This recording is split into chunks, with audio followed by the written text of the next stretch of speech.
A few years ago, I learned that the Smithsonian had begun to 3D scan some of its featured collections. The endeavor would allow students from all over the world to print replicas of these artifacts with the help of a computer and a 3D printer.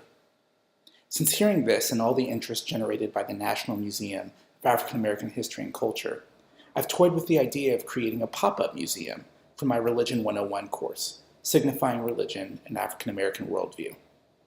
The course considers what we might come to understand about religion were we to focus our examination on African Americans. Its theoretical framework follows most explicitly on the work of historian Charles H. Long, whose scholarship has chronicled the power dynamics imbued in categories like religion, God, slavery, Africa, and America. In the last few course offerings, I follow on the heels of my colleague, Dr. Michael Braden McCormick. With his Louisville University students, he challenges them to consider the social drama expressed in a Negro spiritual with the following lyrics. I've been buked and I've been scorned, children. I've been talked about shows you born.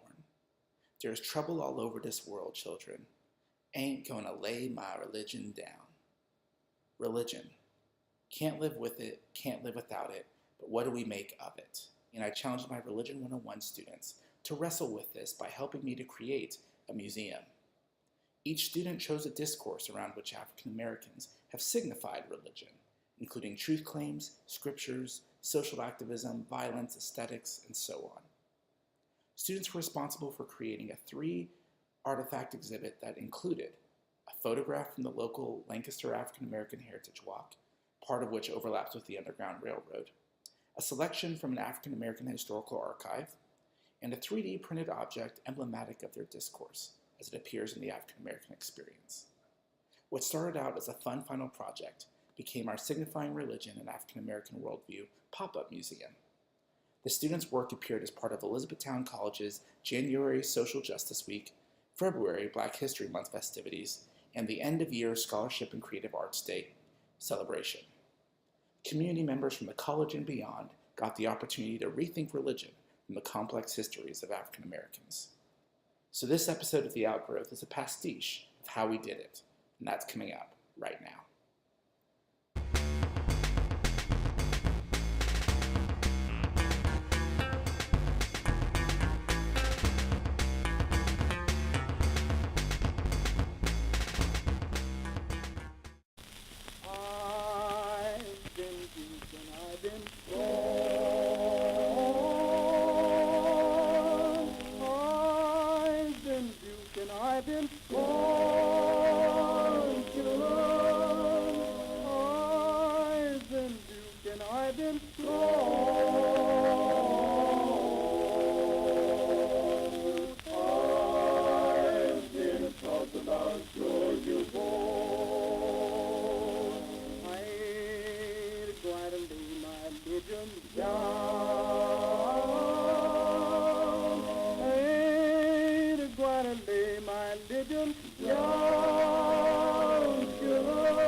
Students were able to prototype and process through a critical thinking exercise in a safe space for projects within their humanities classes. I think one of the big things about partnering out in humanities classes is a lot of our STEM majors, from engineering to some of the different science disciplines, they all have a lot of these opportunities. So this is really branching out for a group of students who wouldn't always have the opportunity to come in and 3D print. For me, the most fun part was when they came to tour the space and some of the equipment was running and they were just in awe at the technology and what it can do, and then they were really inspired to do it themselves. So for me, that fresh, eye-opening aha moment that yes, I can do this too was really exciting to see when they were all crowded in here, looking at what it could do.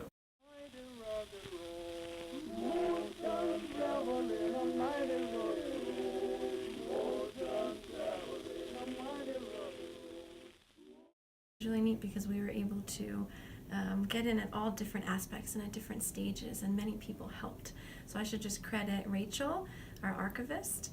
She was involved in finding a lot of the digital collections that were searchable online, particularly relating to African American history, and the students were able to use those as sources of inspiration when they were thinking about their own artifacts.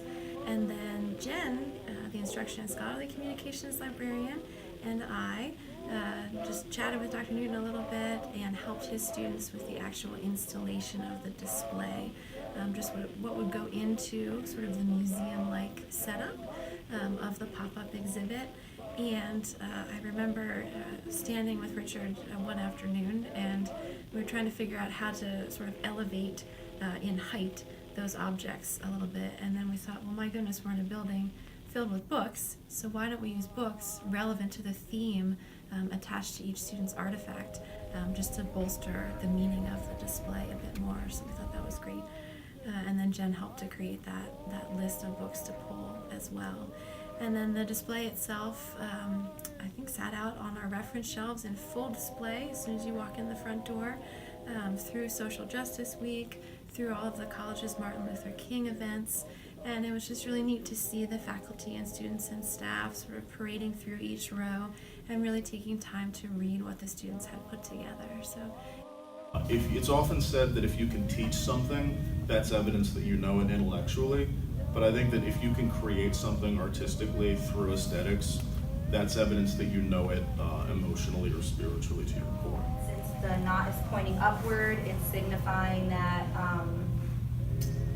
peaceful alternatives will uplift society and move us away from the barrel or the trigger to better alternatives. My philosophy was mainly rooted in part of what Long talked about in his article. African Americans, when they were brought to America, their presence in this continent is involuntary.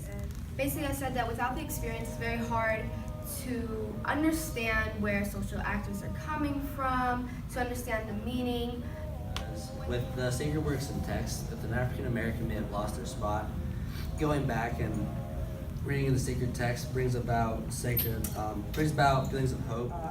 The discourse of violence is going from order to disorder, cosmos to chaos, vice versa.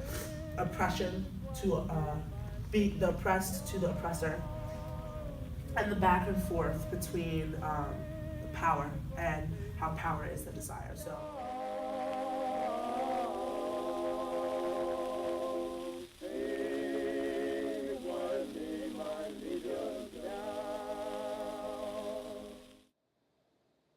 After 15 weeks of rich conversations and hard study, my students had a lot to say about religion.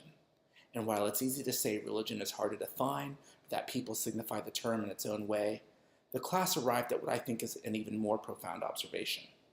If we're going to investigate how people signify religion, we need to be attuned to whom is getting defined and who is doing the defining.